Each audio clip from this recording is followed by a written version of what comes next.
jungle। हम तो मेवात ज़िले में अब जल्द ही आपको अपने अस्पतालों में, जो हमारा ज़िला अस्पताल है उसमें भी ट्रॉमा सेंटर की सुविधाएं ये मिलने शुरू हो जाएंगी। मोदी सरकार ने ये प्रावधान कर दिया है। दूसरा प्रावधान ये किया है कि हमारे ज़िले में हर ज़िले की भांति एक महिलाओं के लिए और कामकाजी महिलाओं के साथ साथ पढ़ने वाली जो लड़कियां हैं उनके लिए भी एक हॉस्टल्स की व्यवस्था रहने वाली है। सर कौन कौन से सामान सस्ते हुए हैं, कौन से महंगे हुए हैं?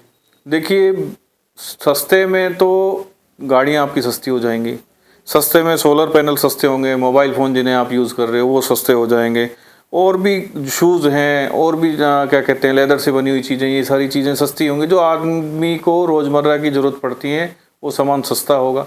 खाने पीने की चीज़ें में भी काफ़ी फ़र्क पड़ सकता है, इसमें सस्ता होंगी। और अगर महंगे की बात करें तो महंगे में सबसे पहले शराब वो महंगी हो जाएगी, तंबाकू, इससे बने हुए प्रोडक्ट्स हैं जो वो महंगे हो जाएंगे। तो मैं समझता हूँ कि अच्छा ही है। सर, केंद्रीय वित्त मंत्री सीतारमण द्वारा आज संसद में आम बजट पेश किया गया है, क्या खास है? देखिए, ये जो बजट पेश किया गया है विजन 2047 आत्मनिर्भर भारत और आने वाले समय में जो हम थर्ड लार्जेस्ट इकोनॉमी बनने वाले हैं वर्ल्ड की, तीसरी आर्थिक महाशक्ति बनने वाले हैं, उसका एक तरीके से कहें कि बेस था, जिसे हम इस तरीके से भी समझ सकते हैं कि हमारे युवा, हमारी महिला, हमारे देश के किसान, हमारे देश के मज़दूर, उन सबको ध्यान में रखते हुए भविष्य की योजनाओं को क्रियान्वयन हेतु उसको ज़मीन पर उतारने के लिए जो आज का जो बजट रहा, जिसमें इन सभी वर्गों को विशेष रूप से ध्यान रखा, इंडस्ट्रियल एरिया को ध्यान रखा, और आगे आने वाले समय में भारत एक विश्वगुरु की तरह हमारे पूरी दुनिया में चमके और सब चीज़ें इस तरीके से नज़र आएँ कि सबसे बड़ा देश भारत ही नज़र आए। तो उसका आधार आज के बजट में रखा गया। विशेष रूप से मैं इसमें बताऊं आपको, हालांकि सेमीकंडक्टर्स जिसमें आज पूरी दुनिया की डिमांड बहुत ज़्यादा है, गाड़ियों में लगती है, इनका हब बनने वाला है भारत। इस बजट में इसकी विशेष व्यवस्था की गई है। ग्रीन एनर्जी को लेकर के विशेष ध्यान रखा गया है। रेल कॉरिडोर, टेक्सटाइल हब, ज़िले में भी इतना कुछ प्रत्येक ज़िले में दिया गया है। जैसे आप अगर मेवात ज़िले को ही लें हम, तो मेवात ज़िले में अब जल्द ही आपको अपने अस्पतालों में, जो हमारा ज़िला अस्पताल है उसमें भी ट्रॉमा सेंटर की सुविधाएं ये मिलने शुरू हो जाएंगी। मोदी सरकार ने ये प्रावधान कर दिया है।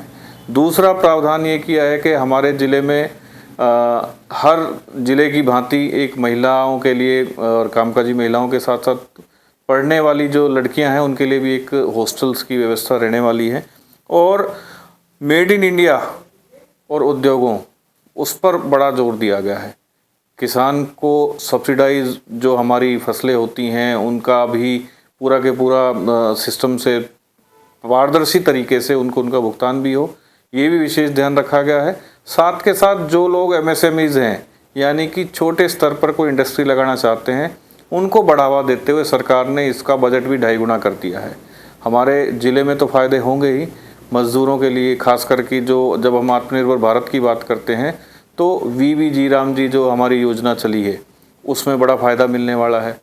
अपनी सोलर पैनल जो हैं वो बड़े सस्ते होंगे। हर घर मुफ्त बिजली की जो योजना थी मोदी जी ने जो बनाई, उसको भी इसी तरीके से जब सोलर पैनल सस्ते हो जाएंगे तो हमारी हर घर जो सूर्य योजना है वो भी जल्दी ही इम्प्लीमेंट होगी। और ओवरऑल अगर हम इस बजट को देखें तो सभी वर्ग के लिए, सभी के लिए बहुत अच्छा, बहुत बढ़िया, और एक आने वाले विजन जो 2047 है उसकी आधार रूप से ये आज का बजट बहुत अच्छे से साबित होगा। और एक इसमें चीज़ जोड़ना चाहूँगा कि लोगों का हमेशा इनकम टैक्स को लेकर के वो रहता था, तो इस बार जो पॉइंट दिया गया है कि 12 लाख रुपए तक की जो आय थी वो इसी 1 अप्रैल 2026 से टैक्स फ्री रहेगी और अपना अच्छे से लोगों को फ़ायदा भी रहेगा। TCS भी कम हुआ है, कारें भी सस्ती होंगी, तो ऐसे बहुत से वो हैं। सर कौन कौन से सामान सस्ते हुए हैं, कौन से महंगे हुए हैं? देखिए, सस्ते में तो गाड़ियां आपकी सस्ती हो जाएंगी, सस्ते में सोलर पैनल सस्ते होंगे, मोबाइल फ़ोन जिन्हें आप यूज़ कर रहे हो वो सस्ते हो जाएंगे, और भी शूज़ हैं और भी क्या कहते हैं लेदर से बनी हुई चीज़ें, ये सारी चीज़ें सस्ती होंगी। जो आदमी को रोज़मर्रा की ज़रूरत पड़ती हैं वो सामान सस्ता होगा। खाने पीने की चीज़ें में भी काफ़ी फ़र्क पड़ सकता है, इसमें सस्ता होंगी। और अगर महंगे की बात करें तो महंगे में सबसे पहले शराब वो महंगी हो जाएगी, तंबाकू इससे बने हुए प्रोडक्ट्स हैं जो वो महंगे हो जाएंगे। तो मैं समझता हूँ कि अच्छा ही है। आगामी मिशन हमारा ये है कि अगले 15 दिनों में ये जो बजट की मुख्य बातें हैं आज हमारे सभी लोगों के पास आ गई हैं और मुख्य चीज़ों को हर घर तक पहुंचाने का जो जिम्मा है, जो बीड़ा है, हमारे कार्यकर्ताओं ने उठाया है। और जैसे जैसे जो भी जिस बूथ लेवल पर हम इसको कार्यक्रम को करेंगे, पहले मंडल लेवल पे रहेगा, फिर उसके बाद बूथ स्तर पर भी प्रत्येक घर, प्रत्येक शहर, प्रत्येक गांव, प्रत्येक मोहल्ले तक, चौपालों तक इसकी चर्चा रहेगी। और जो फ़ायदे खास करके क्योंकि हमारे यहाँ पे किसान और मजदूर वर्ग ज़्यादा है, तो उनके जो फ़ायदे हुए हैं उनको हम उन तक हमारे कार्यकर्ताओं के द्वारा पहुँचाएँगे।